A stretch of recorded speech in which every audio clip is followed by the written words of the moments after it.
What's the best way to learn a second language? I've been teaching my second language, English, for almost a decade. And I've also researched and studied second language acquisition. So I can tell you that I know the answer to what's the best way to learn a language. And but before I tell you the answer, I would like to... There's a bigger question that we have to answer. And the question is, what's the best way to live? What is the best way to live your life? So if we ask, for example, Donald Trump, and we go and we say, okay, Donald, what's the best way to live? I'm sure, well, no, I'm not sure, but probably he will say something like, well, the best way to live is to build businesses, to make tons of money, and become a prominent figure in society. But if we ask maybe, a Buddhist monk or a member of the Amish community, maybe they will say something like, well, no, the best way to live is not to make money. It's not about self-promotion. It's all about being quiet. It's all about working for the community, have a very, very simple life. This is the best way to live. But if you ask one of my friends, they will say, well, I cannot think of a better way to live than having kids, a family, and providing for my kids. But if you ask me and my partner, we'll say, no, that's the worst way to live. The best life is child-free. So there is no, who is right and who is wrong? There's no one right way to live. There is no wrong way to live. There are only principles. For example, do whatever you want in life, but don't hurt other people. Don't steal. Do whatever you want, but don't put ketchup on pasta. Because, I'm Italian, and putting ketchup on pasta like some non-Italians do, that's very wrong. That's very wrong. But, okay, so there is no one right way to live, and I can see a connection between life and language learning. So, if you ask me, what's the best way to learn a language? If we ask my friend Lara, I have a friend called Lara. She speaks better English than anyone I know. Her first language is Italian. She was raised and born in Italy, but she speaks English better than even native speakers. No exaggeration. If we ask Lara, I asked Lara, what's the best way, in your opinion, to learn a language? And she said, well, I did many things, but what really helped me was to watch sitcoms, like Friends, for example, TV series. All right, okay. I have another friend called Amra, Italian. She speaks Portuguese, a little bit of Portuguese, Italian, fluent English, fluent Spanish. Amra has traveled the world. She's a solo traveler, and she's been to over 70 countries. 70 countries. I recorded a podcast episode with her. I'll put the link in the show notes. Anyway, and she says, well, to me, the best way to learn a language is to study the grammar, study the theory, and then apply the theory by traveling and going to that country where that language is spoken. This is the best way to learn a language. Okay, my brother Jacopo, he's 22, he will say video games. The best way to learn a language is by playing video games, because video games helped him a lot. All right, so who is wrong? Who is right? Again, there's no right or wrong. There's no best or worst. The answer is there are only principles.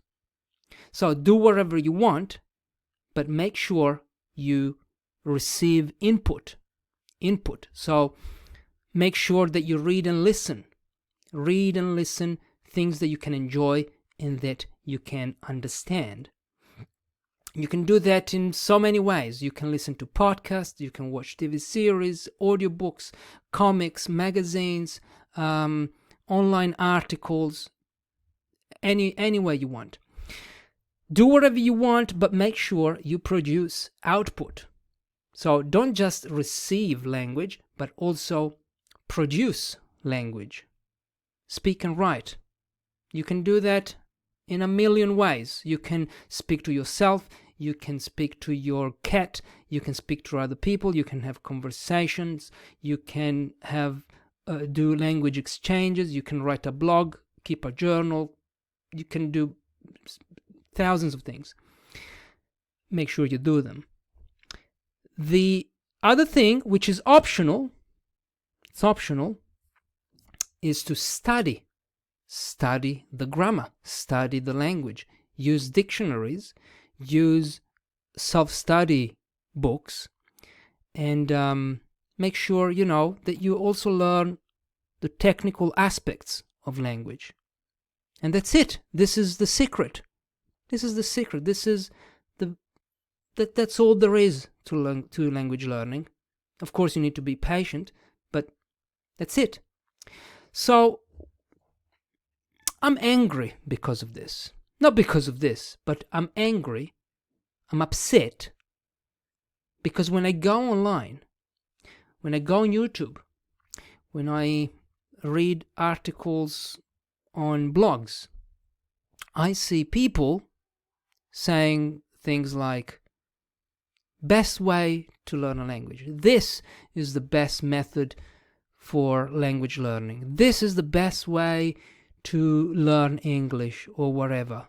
And sometimes I even see things like, learn English, because I talk about English because I'm an English teacher, but learn Japanese, let's say, in 3 months. Speak like a native in 3 months. Okay. It took me, me and other people years and years to get to a very high level, but apparently you can speak like a native in 3 months. Okay, I didn't know that. Then what else? I see these things, and I see YouTubers, teachers, polyglots, language school owners that they are online and they give advice. For example, a popular advice is don't study grammar. Stop studying grammar, okay? Don't worry about grammar. Don't worry about mistakes. Focus on communication. Don't worry about being perfect. I think that's good advice. But is this good advice for you? Like, this would be the worst tip for my partner. My partner, her name is Aloha, and she's Italian. She learned English in New Zealand by traveling and living in New Zealand with me. And she learned English in the kitchen by working with people, with native speakers. Aloha's English is fluent, okay? But she knows that she makes mistakes. She makes grammar mistakes when she speaks. But she also knows that she cannot correct those mistakes because she doesn't know how to correct them. So she says, I know I make mistakes. I feel that when I speak, the sentence, I don't know, it doesn't sound right. There's something wrong, but I don't know what it is. Okay? So would you say to Aloha, stop studying grammar, keep having conversation, focus on communication. Don't worry about the rules. Forget that. Okay, language is communication. I wouldn't. Maybe it's time for a Lara, if she wants to polish her English, maybe it's time for a Lara to get a grammar book, sit down, and study how English works. All right. Another thing, this tip,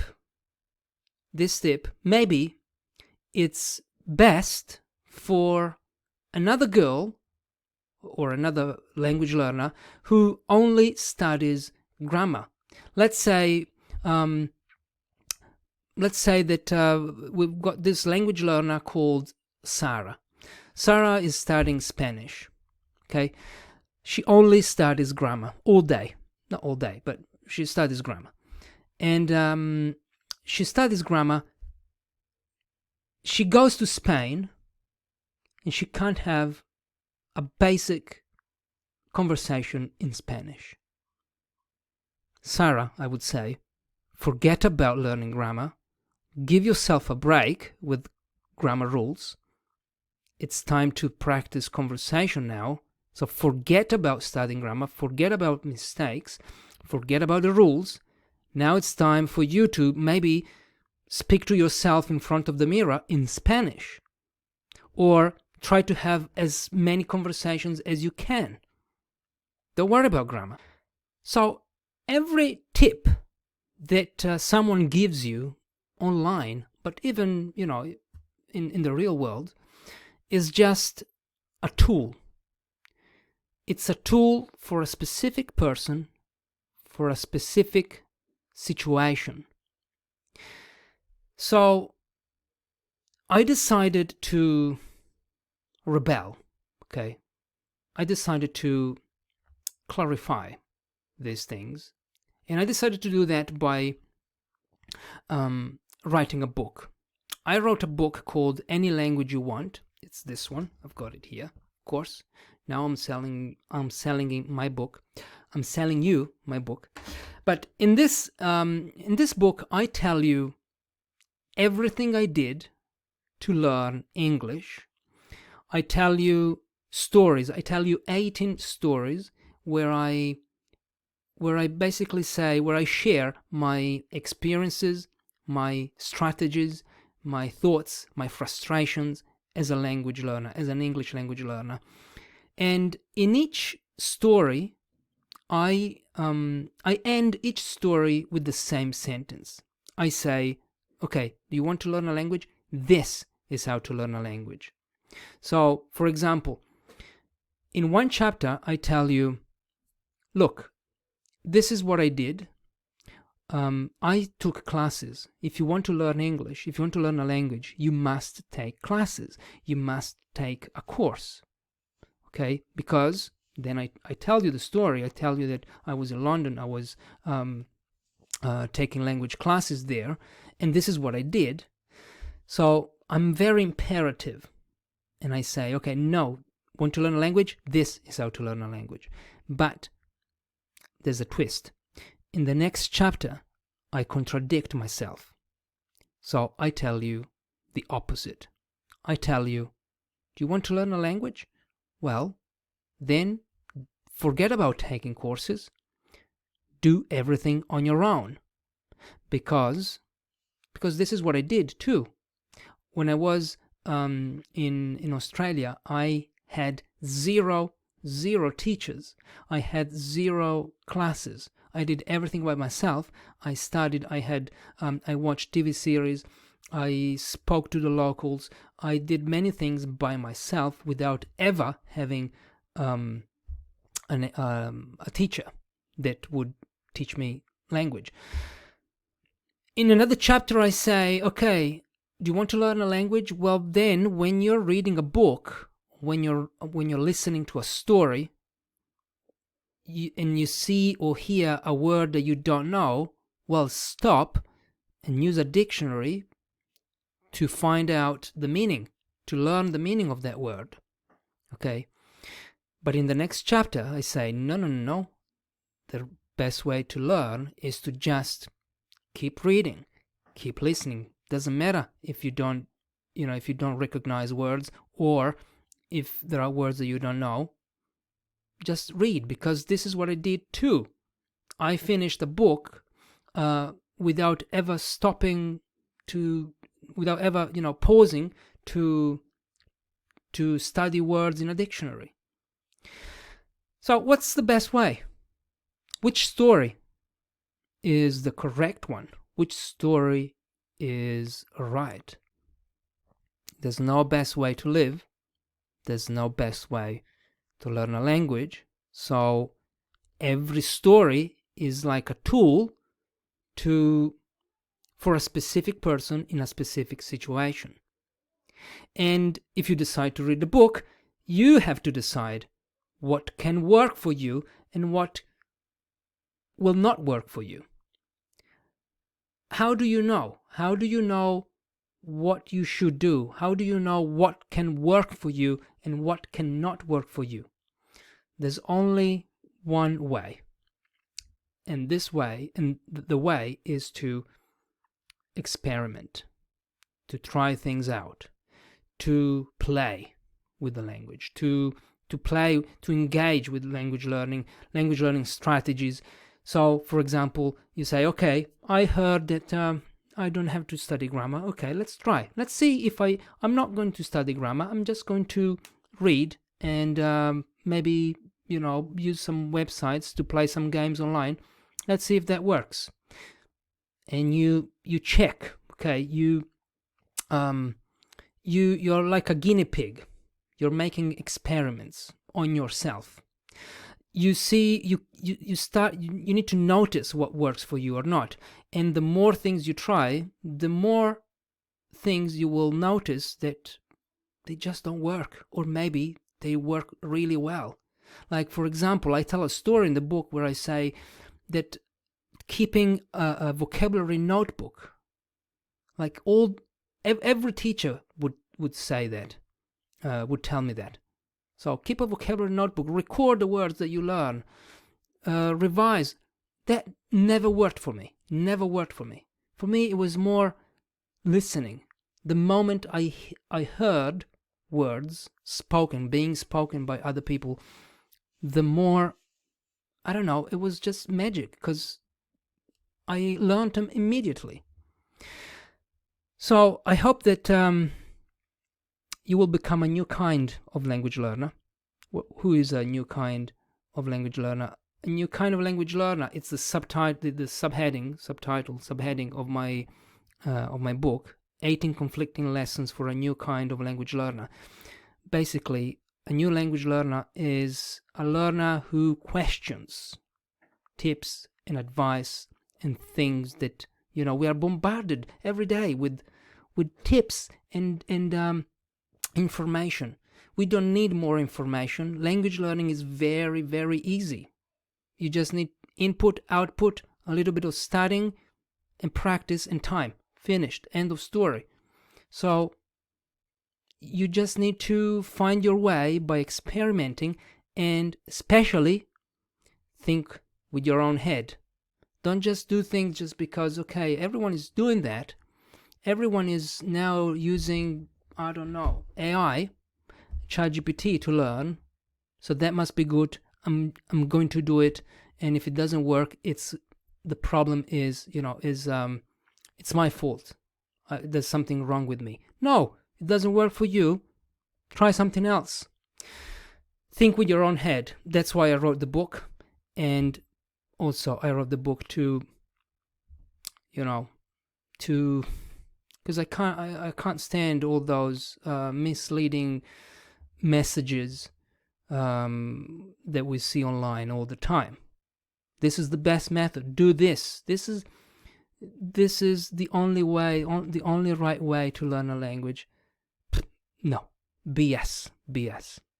Okay, I hope this is helpful. I hope that you will keep learning and keep thinking with your own head. All right, bye-bye.